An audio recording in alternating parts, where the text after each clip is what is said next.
ನಮ್ಮ ದೇಹದ ಕಣಕಣದಲ್ಲೂ ರಾಮಮಯವಾಗುತ್ತಿರುವುದನ್ನು ಗಮನಿಸೋಣ.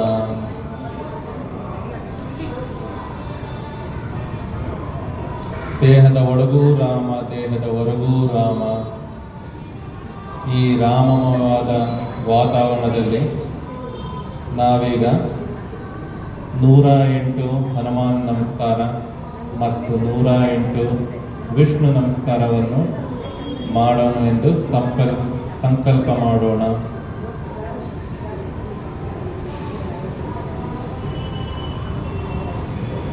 ಮೂರು ಬಾರಿ ದೀರ್ಘವಾದ ಓಂಕಾರವನ್ನು ಹೇಳೋಣ. ಎದೆಬಳಿ ನಮಸ್ಕಾರ ಸ್ಥಿತಿ, ಪೂರಕ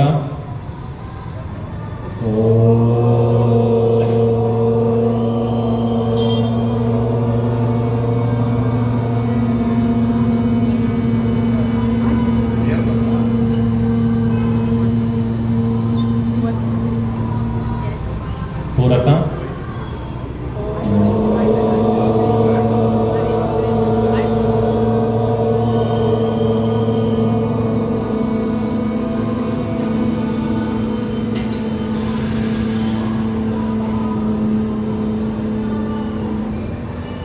ಪೂರಕ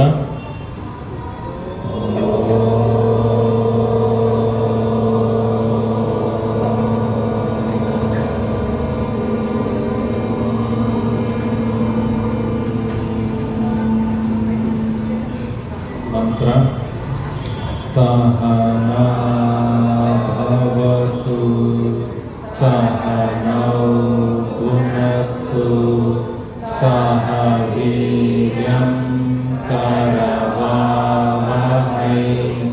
ತೇಜಸ್ವಿನಾಮಧೀತಮಸ್ತು ಮಾ ವಿದ್ವಿಷಾವಹೈ.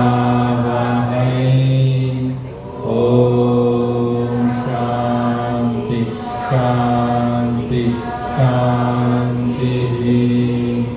ಗುರು ಬ್ರಹ್ಮ ಗುರು ವಿಷ್ಣು ಗುರುದೇವೋ ಮಹೇಶ್ವರಃ. ಗುರು ಸಾಕ್ಷಾತ್ ಪರಬ್ರಹ್ಮ ತಸ್ಮೈ ಶ್ರೀ ಗುರವೇ ನಮಃ. ಶರಣಾಗತಿ ಭಾವದಿಂದ ಮುಂದಕ್ಕೆ ಹೋಗೋಣ. ಇಷ್ಟ ದೇವರನ್ನು ನಮಸ್ಕರಿಸೋಣ. ಕ್ಷೇತ್ರ ದೇವತೆಗೆ ನಮಸ್ಕರಿಸೋಣ. ಕೋದಂಡ ರಾಮನಿಗೆ ನಮಸ್ಕರಿಸೋಣ. ಹಾಗೆಯೇ ನಿಧಾನವಾಗಿ ಮೇಲಕ್ಕೆ ಬರೋಣ.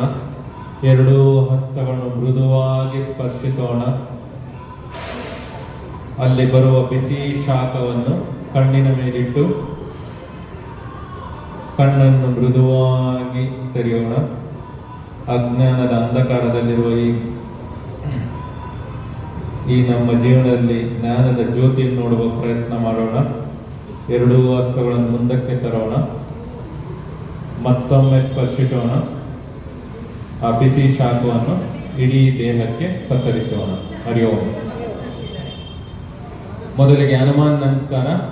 ಹನುಮಾನ್ ನಮಸ್ಕಾರ ಮಾಡುವಾಗ ನಾವು 12 ನಮಸ್ಕಾರ ಮಾಡ್ತಾ ವಿಶ್ರಾಂತಿ ತಗೊಳ್ಳೋಣ. ಎಲ್ಲರೂ 12 ಮಾಡಲೇಬೇಕಂತ ನಿಮಗೆ ಮಧ್ಯದಲ್ಲಿ ಸುಸ್ತಾಗ್ತಿದೆ ಅಂದ್ರೆ ವಿಶ್ರಾಂತಿ ತಗೋಬಹುದು. ಆಗೋದಲ್ವಾ? ಹರಿ ಓಂ. ಹರಿ ಓಂ. ಒಂದು ಅಕ್ಷತೆ ಕಾಳು ಬೇಕಾದವರು ಅಕ್ಷತೆ ಕಾಳು ರಾಮ ಅಯೋಧ್ಯೆದು ಇಲ್ಲಿದೆ, ಹೋಗುವಾಗ ತಗೊಂಡು ಹೋಗಿ. ಯಾರಿಗೆ ಮನೆ ಸಿಗ್ಲಿಲ್ಲ ನೀವು ತಗೊಂಡು ಮತ್ತೆ